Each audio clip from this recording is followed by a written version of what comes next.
sorry. We talk about the different planes, anatomical planes, and like correct anatomical position. These are the planes. Thank you, Anatomy of Grace, 400 something edition probably.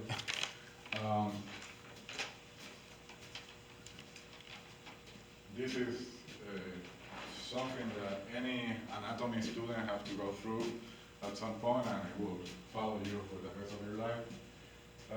So we have a medial or sagittal plane that cuts our body from the top down, both sides, lateral. We got a coronal, which cuts in the middle of the body, anterior and posterior. And we have a transverse, I like to call it like just midline, but then it gets confusing with the medial sagittal, which cuts the body up and down, upper body, lower body. These lines really moves.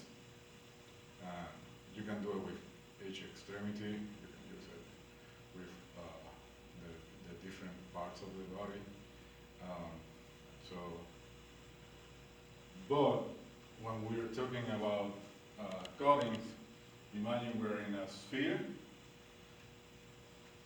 The equator of that sphere is somewhere probably in between our navel and our shoulders. And yes, it passed to the ground. It's an imaginary sphere. So we can do those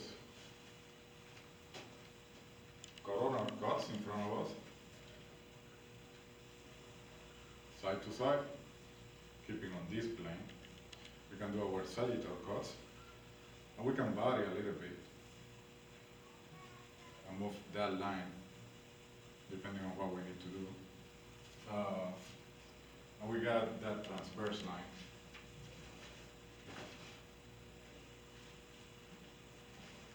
Okay, also the height moves with it. And I like to also think of the body as like a target-wise, like a rectangle. This is the outside. On the right side, this is the outside. On the left side, we got height, which we talked already, and we can change with our stance, our locomotion.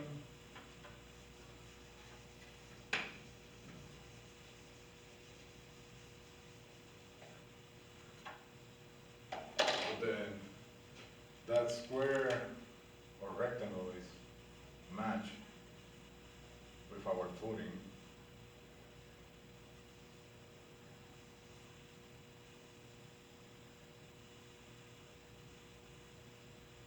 There, neck, torso, one leg and the other. We can move our arms with ours. But the thing is, the more we move outside of that line, the less we protect of our own body and head, which are our vitals. Same thing. We also become a larger target. So when I tell you, keep your elbows down, it's because you're giving this extra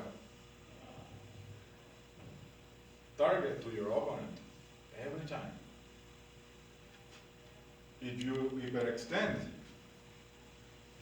you're more stable, you have more reach for a moment, you're lowering your shoulders so you have a different angle of attack. But if you cannot move fast to your starting position or another position and height, you're extending the square to a rectangle too. So you're giving an extra plane of targets. This is not taught necessarily on the early sources, but more or less common sense. So if I stand like this,